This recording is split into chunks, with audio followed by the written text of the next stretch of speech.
Isang mapayapang araw sa iyo. Welcome sa Living Faith, isang pag-aaral mula sa devotional. Ang dumadagandong at mapagmahal na kalikasan ng Diyos. Mga pagninilay sa mga hukom. Isinasalaysay ng aklat ng mga hukom ang kwento ng pagsuway at kawalan ng katapatan ng Israel, nang paulit-ulit na tatalikod ang Israel sa Diyos at hinahayaan niya na talunin at apihin sila ng kanilang mga kaaway.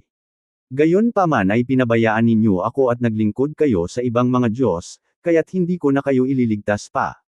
Humayo kayo at humingi ng saklolo sa mga Diyos na inyong pinili, beyond ninyong iligtas nila kayo sa panahon ng inyong kabagabagan, mga Hukom Kapitulo 10 versikulo 13 hanggang 14. Ipinapaalala sa atin ng mga hukom ang lakas ng galit ng Diyos. Paano natin ito pagtutugmiin sa ating makabagong pagkaunawa kay Jesus, na nagsasabi sa atin na, hindi kita iiwan ni pababayaan man, Josue Kapitulo 1 versikulo 5. Dumulas ang makapal na ulap sa kalangitan, binura ang mga bituin ng isa-isa. Hindi nagtagal ay pinatay nito ang liwanag ng buwan, na naglubog sa aking asawa at sa akin sa isang hindi mapayapang kadiliman. Binalangkas ng kidlat ang matutulis na taluktok at pinalinaw ang aming dating payapang kaparangan sa kabundukan. Kakatapos lang naming isara ang cipher ng aming tolda nang ang mga unang patak ng ulan ay tumalsik sa bubong na nylon. Sa di kalayuan, tila umuungol ang kulog, hindi dapat kayo naririto. Hindi ako maaaring hindi sumang-ayon. Lagi kong kinatatakutan ang mga bagyo. Noong bata pa ako, ang isang dagandong ng kulog ay nagtutulak sa akin na mabilisang tumakbo papunta sa aking mga magulang. Ang kulog ay gawa ng mga anghel na nagboboling. Sasabihin nila, hindi ako naniwala. Ang malaman na ang Diyos ang gumagawa ng mga bagyo at may kapangyarihang pahupain ng mga ito ay lalo lamang nagdulot ng pag-iingat ko sa Kanya, ang tagapaglikha ng mga bangungot. Ngayon, sa gitna ng hangin at kulog, hindi ako sigurado kung nalampasan ko na ang takot na iyon ng aking pagkabata.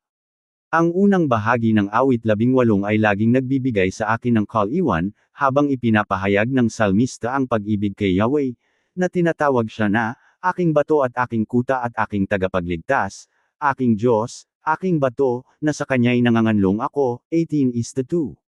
Gayunpaman, napapapikit ako kapag, sa mga sumunod na bahagi ng awit na ito, ang bato at tagapagligtas na iyon ay nagpapaugong at nagpapagalaw sa lupa at ang, mga patibayan, ng mga bundok ay nanginig at nayugyug, dahil sa Kanyang galit, 18:7.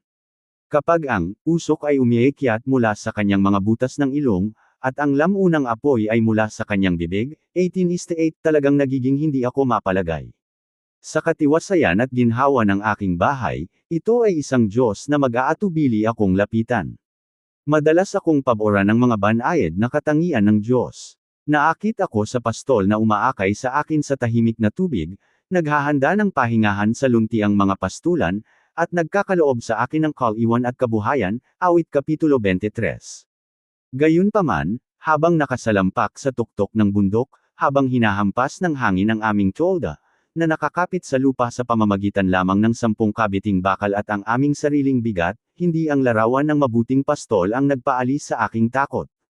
Nakasumpong ako ng kapayapaan sa pagkaalam na ako ay nananalangin sa isang mabangis at makapangyarihang Diyos na lumilipad, nang matulin sa mga pakpak ng hangin, at kumukulog sa kalangitan, upang iligtas ang kanyang mga anak, 18:10-13. Naging kaliwan ang malaman na ang Diyos na aking sinasamba ay, nagpapakidlat at pangangalit sa kanila, 18:14. Ang sari-saring kalikasan ng Diyos ay nakalulula. Nahihirapan tayong unawain kung paano niya hinahabi tayo sa tiyan ng ating mga ina, 139:13, ngunit nagpapaulan din ng granizo at mga baga ng apoy, sa pamamagitan ng kanyang tinig. 18:12. Kapag hindi natin mapagkasundo ang kanyang kabangisan at ang kanyang kalambungan, nauuwi tayo sa pagpili ng isang panig kaysa sa isa pa. Ipinapahayag natin ang mga talata na naglalarawan sa kanyang matibay na pag-ibig at binabaliwala ang mga naglalarawan sa kanyang paghuhukom. Ngunit sa paggawa nito, hindi natin nakikilala na ang mga talatang naglalarawan sa paghuhukom ng Diyos ay madalas na ilan sa mga pinakamatingkad na paglalarawan ng kanyang matibay na pag-ibig.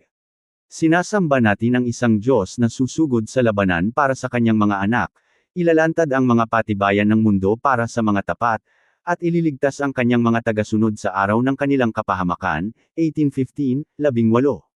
Ang kanyang mga kaaway ang dapat mag-ingat. Ang pariralang, matakot sa Diyos, ay nawala ng bahagi ng kanyang kinang sa isang kultura na mas nagnanais lamang ng isang banayad na makalangit na Ama. Habang nakakulong sa aking tulugan, alam kong maaari akong itaboy ng Diyos mula sa tuktok ng bundok nang hindi niya inaangat ang kanyang daliri. Sa halip ay pinili niyang kalasigan tayo ng kanyang kamay. Hinarap ako sa kahangahangang presensya ng Diyos. Nadama ko ang pakikiisa sa mga pagpapahayag ng salmista ng pagkamangha at papuri habang nasaksihan niya ang kapangyarihan ng Diyos. Naway yakapin mo ang Diyos sa buong kaluwalhatian niya, nang may pagkaalam na ang parehong Diyos na nagpapayanig at nagpapagalaw sa mga bundok ay tapat na magliligtas sa atin, dahil siya ay nalulugod sa atin.